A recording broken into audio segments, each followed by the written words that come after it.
Friendship is like a wine. The older it gets, the better it tastes. आपल्या आयुष्यात आपल्याला अनेक माणसं भेटतात.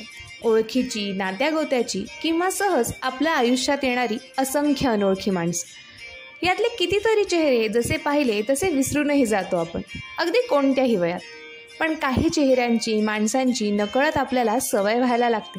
त्यांचा आणि आपला स्वभाव, आवडीनिवडी आणि मुख्य म्हणजे एकमेकांविषयी तयार व्हायला लागणारा विश्वास, या सगळ्या गोष्टी एकत्र होऊन तयार होतं, जमून येतं ते मेतकूट, म्हणजेच मैत्रीचं मेतकूट.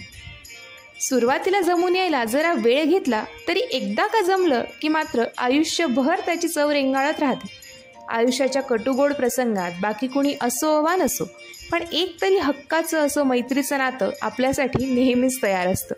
जेव्हा जेव्हा आयुष्याला, त्यातल्या संघर्षाला कंटाळून मन सैरभैर होतं, अगदी आयुष्यच नको वाटायला लागतं, तेव्हा त्या क्षणाला आपल्या खांद्यावर थाप मारून, गळ्यात हात टाकून, चल रे चहा प्यायला जाऊ टपरीवर, काय तोंड करून बसलायस, मी आहे ना, करू काहीतरी जुगाड, हा ओळखीचा हक्काचा आवाज आला की खरंच वाटायला लागतं की हो, आहेच की हा किंवा ही.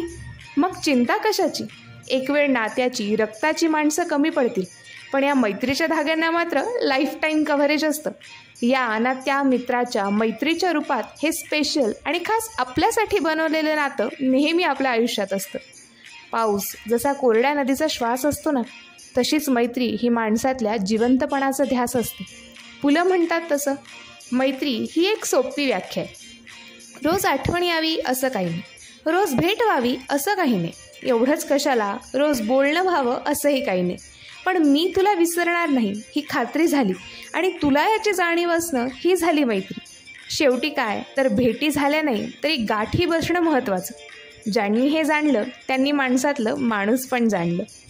पण जसा काळ पुढे सरकतो, नवनवीन व्यक्ती आपल्या आयुष्यात येत जातात, तसतसा कधीकधी या जुन्या धाग्यांचा विसर पडतो आपल्याला. आणि मग कधीतरी असं एकांतात मैत्रीबद्दल लिहायला लागलं, कोणी काही बोललं की ही सारी मित्रावळ डोळ्यांसमोरून अलगद तरळून जाते. ते म्हणतात ना, मैत्री म्हणजे मायेची साठवण, मनाने मनाला दिलेली प्रेमाची आठवण. हा धागा नीट जपायचा असतो, तो कधी विसरायचा नसतो. कारण ही नाती तुटत नाहीत, ती मिटून जातात, जशी बोटांवर रंग ठेवून फुलपाखरं हातून निसटून जातात. पण काहीही असो, प्रत्येकासाठी मैत्रीचं हे नातं स्पेशलच असतं.